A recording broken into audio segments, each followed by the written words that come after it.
I was in a crib and 2 adults were yelling, but my mom came in the crib and was like, it's okay. And I can remember my mom crying. So my very earliest memory as a human is instability.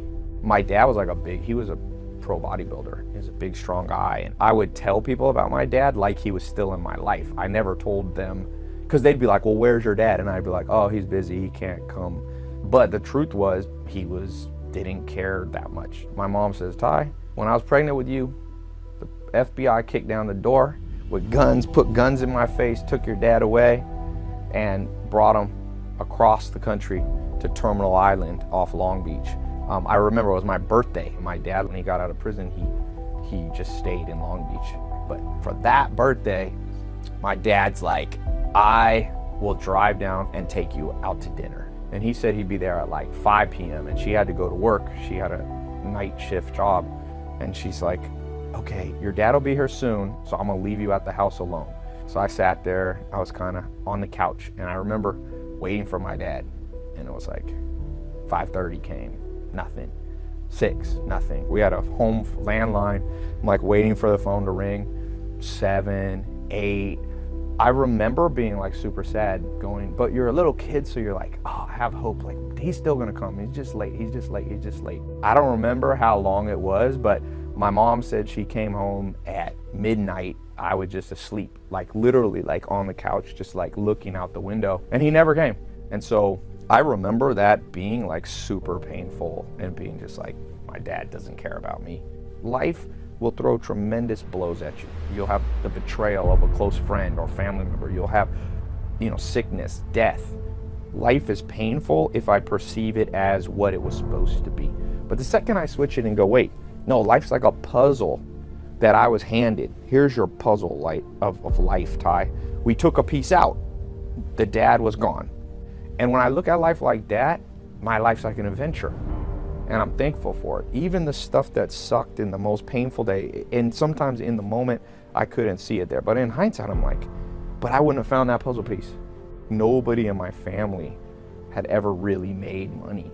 And, they say poverty is systemic, and it's true. Like most people, you can't rise out of like your socioeconomic class. Like one of the biggest predictors of where you'll be in life is where you're born. It sucks. Breaking the cycle is something that has to start happening in the world. And what broke the cycle for me was like realizing that I was doing it wrong. I was in a mobile home in Clayton, North Carolina, and I did not have a job. I didn't have a resume. I didn't have anything to put on a resume. I didn't have a college degree, just laying there on the couch. And when I was laying there, the question that came in my head was, is this it? All my friends went to college. They had parents that had more money and they had this, and like, I missed this. I remember just going to sleep. I was just depressed. And the next day, my mom was there and she said, you should read this book, Tony Robbins. And I remember being like, oh, I don't want some self-help book. But she's like, yeah, you should read this book. So I read it. And I don't remember that much of what I read, but I remember this one page, and it said, all greatness starts with failure. Because when you succeed, you party. And when you fail, you ponder. And all greatness comes from pondering your situation. And I remember thinking, that's what I was doing last night on the couch. I was like pondering, like, what did I do wrong? And I made myself vulnerable to the fact that maybe I did make mistakes. Maybe I had to change my life. Maybe I had to listen to different people. Maybe I had to try a new path. Einstein said the definition of insanity is doing the same thing over and over, but expecting different results. And I'm like, Tai, you're being stubborn. So after I read that book, I was like, I'm gonna try something new. So I went back in that mobile home. I found a Yellow Pages, and I remember flipping through it, going to the financial section, and there was this full-page ad by this guy, Mike Stainback. It said Stainback Financial Services. And I kind of pretended, I didn't lie, but I kind of pretended I was coming there to be a customer. And I get to the place and I'm like, I'm Tai, can I speak to your boss? And I'll never forget, he was sitting in like this big lazy boy chair, and he had this big mustache. He looked like Tom Selleck. I wanted to be super honest with him. I said, listen, Mike, you don't know who I am, but I know you must be successful because you got a full-page ad in the Yellow Pages. That's all I know about you. But I know that costs a lot of money. If you teach me what you know about making money, I'll work for you for free. and he was sitting like in this chair, and I was talking to him this way and he was sideways, and he just slowly pivoted his chair. You know, I've been looking for someone like you for 20 years. You come back in the morning and I'll set you up with your own office and you can work for me. And I promise you, if you listen to what I'm gonna say, one day you'll hug my neck. And he did have an office, but what he had done was he cleaned out a closet with no windows, and he had put a desk, that's where all the filing cabinets was. And I sat down on the chair and he plopped down pieces of paper and said, cold call these people. I'll give you a percentage of the money you make from them. No guarantees working for me. So I just started calling, and I sucked at it. I would call people at 6, and after 6 at night. People were like, who are you? And they were hanging up on me. I remember being like, oh no, I think I've gone from nightmare to another nightmare. But I started to get curious and creative. And I wrote down a few little different things I would say to the people. And I remember in that first month, I started opening up deals for this Mike Steinbeck guy. And I opened a deal that was $150,000 in commissions if the deal went through. And I remember going, wow, life can change like fast.